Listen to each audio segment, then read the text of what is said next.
एक पिता की भूख। 5:30 को ऑफिस ख़त्म होने के बाद मैं सीधा घर नहीं गया था, क्योंकि मुझे मेरे दोस्त का फ़ोन आया था, जिसने मुझे राजा रानी वड़ा पाव के शॉप के सामने मलाड में रुकने के लिए कहा था। उसे कुछ शॉपिंग करनी थी, इसलिए उसने कहा था, तुम रुकना, साथ में जाएंगे। हम दोनों हमेशा एक साथ ही शॉपिंग करने जाते थे। उस शॉप के पास पार्किंग के लिए पैरेलली कुछ लोहे के एंगल लगाए हुए थे। मैं उन्हीं पर चढ़कर बैठ गया और अपने दोस्त का इंतजार करने लगा। एक 70-72 साल का बुजुर्ग आदमी, आंखों पर मोटे काले वाले चश्मे, मैले धोती और कुर्ता पहने मेरे पास आया।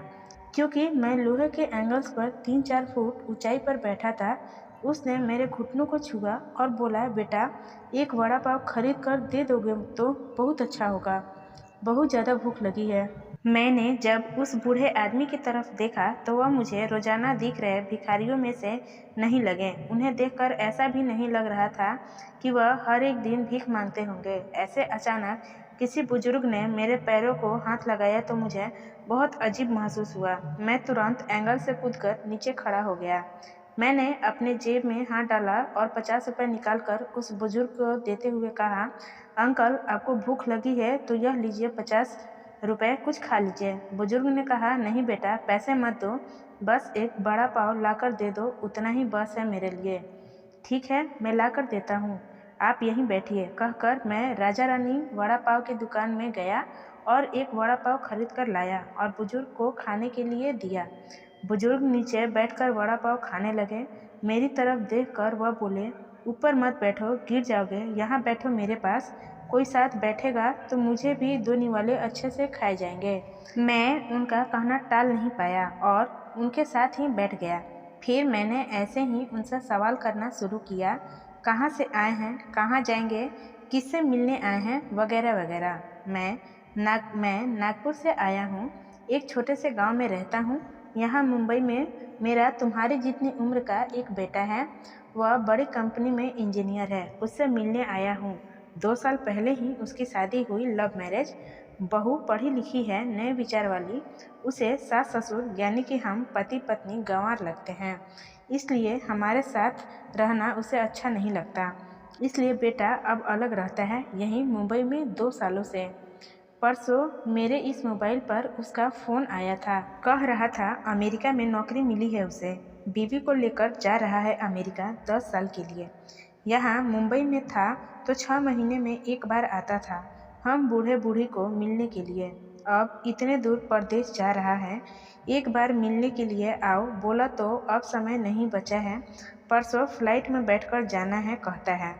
अब 10 साल के लिए जा रहा है, पता नहीं तब तक हम जिएंगे या मरेंगे, इसलिए सोचा खुद ही जाकर उसे मिल लेता हूँ। कल शाम में एयरपोर्ट को ढूंढ रहा हूँ। यहाँ के लोग कहते हैं कि इस एरिया में एयरपोर्ट है ही नहीं। बुजुर्ग ने एड्रेस वाली चिट्ठी मेरे हाथ में देते हुए कहा। उनकी बात सुनकर मैंने कहा, लोग सच कह रहे हैं, एयरपोर्ट यहाँ नहीं है, सांता कुंज में है।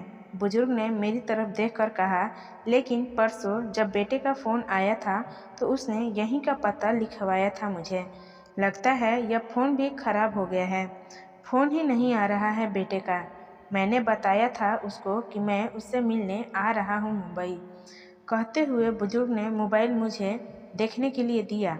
अब मेरे एक हाथ में चिट्ठी और एक हाथ में मोबाइल था। मैंने मोबाइल का बटन दबाकर देखा, मोबाइल अच्छे से चल रहा था और मोबाइल में नेटवर्क भी पूरी तरह से आ रहा था। मैंने उनसे पूछा, आपने नहीं लगा के देखा बेटे को फ़ोन? मुझे कहाँ लगाना आता है बेटा फ़ोन, कोई फ़ोन करता है तो उठा लेता हूँ बस। उन्होंने कहा। मैंने रिसीव कॉल में जाकर आखिरी आए नंबर पर कॉल किया। 2 रिंग बजने के बाद कॉल काट कर दिया। फिर मैंने एड्रेस की चिट्ठी खोलकर देखी, उसमें जहां हम बैठे थे वहीं का एड्रेस था, यानी कि जानबूझकर गलत एड्रेस दिया गया था। मैं समझ चुका था कि गलत पता देकर लड़का अपने माँ बाप को टाल रहा था और अब वह उनका फ़ोन भी नहीं उठा रहा था। मुझे यह भी मालूम पड़ चुका था कि वह जिस प्लेन में सवार हो चुका था वह प्लेन कभी भी उसके माँ बाप की दिशा में उड़ने वाला नहीं था। तब तक मेरा दोस्त वहां आ गया और बोला, चलो शॉपिंग करने चलते हैं। मैंने उसे 2 मिनट रुकने के लिए कहा और मैं बुजुर्ग की तरफ देखकर सोच में पड़ गया। मैं समझ नहीं पा रहा था कि अपने बेटे की तरफ से होने वाले धोखेबाजी को यह बुजुर्ग समझ नहीं पा रहे थे या फिर खुद का बच्चा उनके साथ ऐसा व्यवहार कर सकता है या वो स्वीकार नहीं कर पा रहे थे। मैं बुजुर्ग से बोला, अब तक तो आपका बेटा जिस प्लेन में बैठा है वह कब का उड़ चुका होगा। मुझे नहीं लगता कि अब आपकी उससे मुलाकात हो पाएगी। इसलिए अच्छा यही होगा कि आप वापस अपने घर लौट जाएं और आंटी भी आपका इंतज़ार करती होगी। मेरी बात सुनते ही अगले ही क्षण उनकी आंखें भर आई। आंसू भरी आंखों में वह मेरी तरफ देखने लगे। घर जाने के लिए भाड़े के पैसे देते हुए मैंने उनके हाथों पर हाथ रखा और पूछा, अंकल, मैं कब से आपके हाथों में यह डब्बा देख रहा हूँ। क्या है इस डब्बे में? मोतीचूर के लड्डू हैं, मेरे बेटे के पसंद के। उसकी माँ ने भेजे हैं उसके लिए, खुद बनाकर, बुजुर्ग ने कहा। किसी खंजर से मेरे दिल को चीरकर मेरे अंत करने को लहूलुहान कर दिया हो, ऐसी मेरी हालत हो गई। मैं निःशब्द होकर बुजुर्ग की तरफ देखता रहा और वहीं बैठा रहा। ए भाई, चल ना, देर हो रही है। मेरे दोस्त की आवाज़ कानों में पड़ी तो मैं होश में आया और ऐसे ही उस भीड़ में उसके पीछे पीछे चलने लगा। घर पहुंचकर आधी रात तक मैं सो नहीं पाया। रह रहकर एक ही सवाल मेरे मन में उठ रहा था। एक वड़ा पाव की भीख मांगने वाला वह बेचारा आदमी भूख से बेहाल होने के बावजूद भी अपने साथ लाए उस मोतीचूर के लड्डुओं में से एक लड्डू खुद नहीं खा सकता था क्या? अपने बेटे के लिए इतना प्यार। हमेशा की तरह पूरी कहानी सुनने के लिए आपको धन्यवाद। दोस्तों, उम्मीद है कि यह कहानी आपके दिल को छू गई होगी। ऐसे ही सीधे दिल तक उतरने वाली कहानी सुनने के लिए इस चैनल को सब्सक्राइब जरूर कीजिए और कहानी पसंद आई हो तो लाइक और शेयर करना ना भूलिए।